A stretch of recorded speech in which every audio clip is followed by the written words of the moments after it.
Let's see Gospel Family Presents Krupasri academy Krupavartha. అందరికీ వందనాలు. ఇది నా ధ్యాన వాక్యం. మీరు శోధనలో ప్రవేశించకుండానట్లు మెలకువగా నుండి ప్రార్థన చేయుడి. బల్సర్ బేకర్ గారు నెదర్లాండ్లో 1634వ సంవత్సరం మార్చి నెల 20వ తేదీన జన్మించారు. గ్రోనింజం విశ్వవిద్యాలయంలో విద్యను అభ్యసిస్తూ అంధవిశ్వాసాలను ప్రశ్నించే శైలిని పెంపొందించారు. 1651లో వారు 17 సంవత్సరాల వయసులో డచ్ రిఫార్మ్డ్ చర్చ్ పాస్టర్గా చేరారు.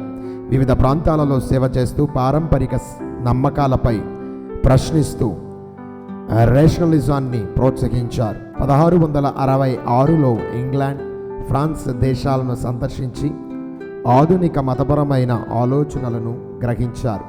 1691లో బేకర్ గారు తన ప్రసిద్ధి గ్రంథం ద వరల్డ్ బీవిచ్డ్ యొక్క మొదటి భాగాన్ని ప్రచురించారు. ఈ గ్రంథములో అతను మాంత్రిక విద్య, భూత బాధ, అర్ధరహితమైన భయాలు, మోసపూరితమైన విశ్వాసాలుగా పరిగణించారు. అతను బైబిల్ ఆధారముగా దెయ్యాలు లేదా భూతాలు మనుష్యుల జీవితంలో ప్రభావం చూపించవని తర్కించారు. దేవునిపై సంపూర్ణ విశ్వాసం ఉంచు వారిపై చెడు ప్రభావం చూపించలేదని అతని సిద్ధాంతం తెలిపింది. ఈ రచన మతాధికారులతో తీవ్ర కలకలం రేపింది. అతని సిద్ధాంతాలను నాస్తికవాదంగా భావించి అతనిపై మతద్రోహ ప్రయోగాలు మోపారు. 1692లో డచ్ రిఫార్మ్డ్ చర్చ్ అతనిపై విచారణ జరిపింది.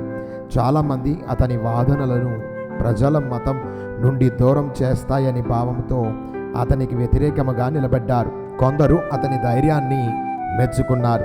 ఈ సమస్యలోనే బేకర్ గారు ఎక్కువగా విశ్వాసములో బలపడిన వారై ఉన్నారు. అతని విశ్వాసములను మూఢనమ్మకాల ప్రభావానికి లోను కాకుండా ప్రార్థన ద్వారా సత్యాన్ని అన్వేషించమని సూచించాడు. అయితే ఈ ధైర్యోపదేశం అతన్ని తీవ్ర మూల్యం చెల్లించవలసిన పరిస్థితిలోనికి తీసుకుని వచ్చింది. 1692లో అతను మత పండిత హోదా తొలగింపబడింది. కానీ అతను తన సిద్ధాంతాలను విరమించుకొనలేదు. అతను సత్యాన్ని ప్రచారం చేయడం, రచనలు చేయడం కొనసాగించారు. గనుడమైన తండ్రి, నీ సన్నిధిలో ప్రార్థిస్తూ ఉన్నాము. ఎందరైతే ఈ మాటను, ఈ వాగ్దానాలను విశ్వసించారో వారి బ్రతుకునందు ఆ కార్యము జరిగించండి. ప్రత్యేకంగా నీ భక్తుడి యొక్క బేకర్ గారి జీవితంలో నుండి మేము చూసిన కొన్ని మాటలు మాకు ప్రేరేపితములుగా ఉండటకు కృపను అనుగ్రహించమని కోరుతూ యేసు నామములో అడుగుతున్నాము తండ్రి, ఆమేన్. Thank you everyone.